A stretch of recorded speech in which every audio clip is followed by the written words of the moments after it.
Sampurasun, dulur-dulur anu di lemur, baraya anu di kota, wargi-wargi anu di bumi, junduk kana waktu, minggang kana mangsa.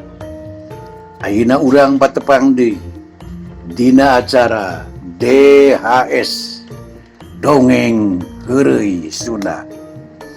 Diasuh Kusim Kuring, Mama Arif Hidayat. Judul carita Ngaguruntul, sumangga wilujeng ngadangukeun. Trang trang trang trang trang trang trang trang.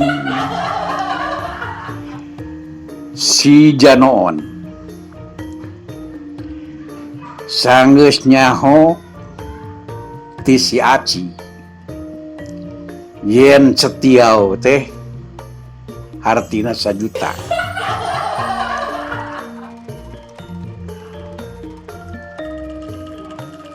Tah sanggeusna nyaho setiau 1 juta, leos we si Janoon ngaleos kaluar ti jero toko. Malah si Aci anu aya di jero toko olohok bengong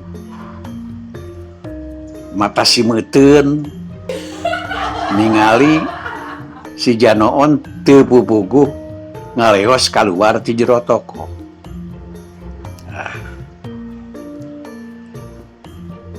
Terus si Janoon teh ngagedig gede leumpang bari digagahkeun malum leumpang di jalan Braga, jadi digagahkeun pan Braga teh puseurna dayeugh Bandung, pusatna dayeugh Bandung, kota Bandung anu kaceluk aun-aun kawentar kajana pria. Jalan Braga teh tempat anu bergengsi. Waas. Si Janoon tujuanana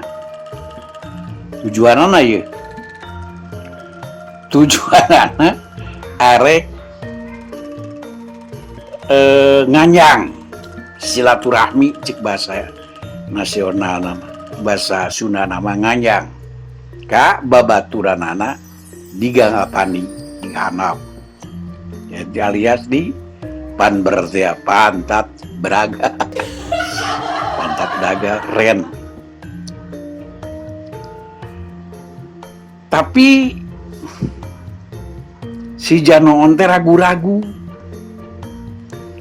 era namu nganyang silaturahmi bari ngagilincing teu mawa naon-naon.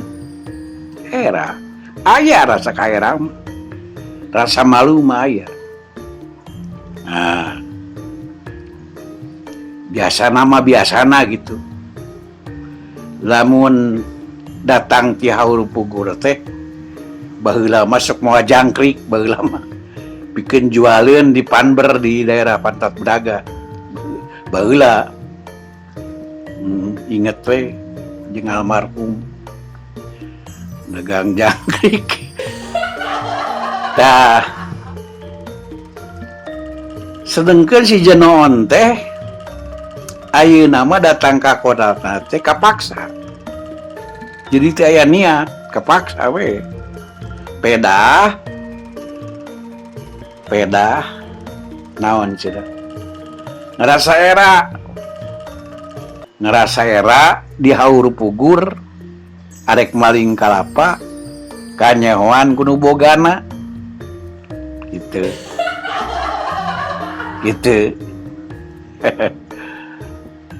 harita si Janoon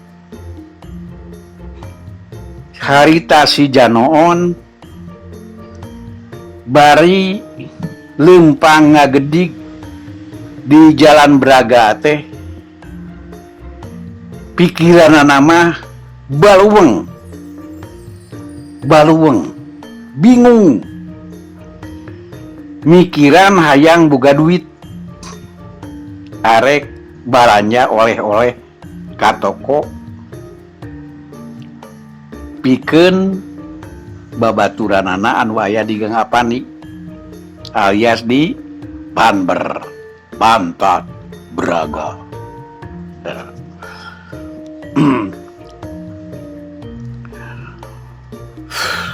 Bakatku bingung si Janoon terus selempang di Jalan Braga, jalan anu katelak bergengsi. Bari tungkul, ngerasa bingung bari tungkul lempang teh. Anabreh teh katingali ku si Janoon di jalan katingali eces aya nu ngaguruntul hideung. Tah di dieu aya nu ngaguruntul hideung. Atuh si Janoon teh ngagerentes di jero hatena, bertanya-tanya dina jero hatena, alias ngomong sorangan. Alhamdulillah itu aya nu ngaguruntul hideung. Keke coklat gitu atau tikotok. Manya di Jalan Braga ya tikotok. Pasti yakin nih mah coklat. Tapi sih gak tikotoknya. Teu mungkin. Yakin nih mah coklat. Yakin. Si gak tikotok tapi teu mungkin. Yakin nih mah coklat. Orang cokotnya. Orang cokot. Teu ngomong serangan. Ketaya si Janoon lain ketaya kodomang si Janoon arek nyokot alias rek ngarawu anu ngaguruntul hideung. Nah, anu disangkana ku si Janoon mah coklat, disangkana mah coklat. Kodomang lengan si Janoon ngodomang lengan si Janoon teh ngodomang arek nyokot alias rek ngarau anu ngakuruntul hideung anu disangkana coklat.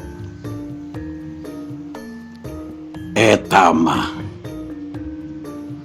pamirsa dulur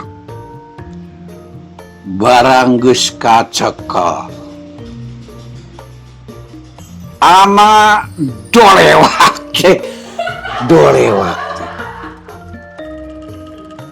tai kotok lain coklat. Atuh si Janoon nyarekan sorangan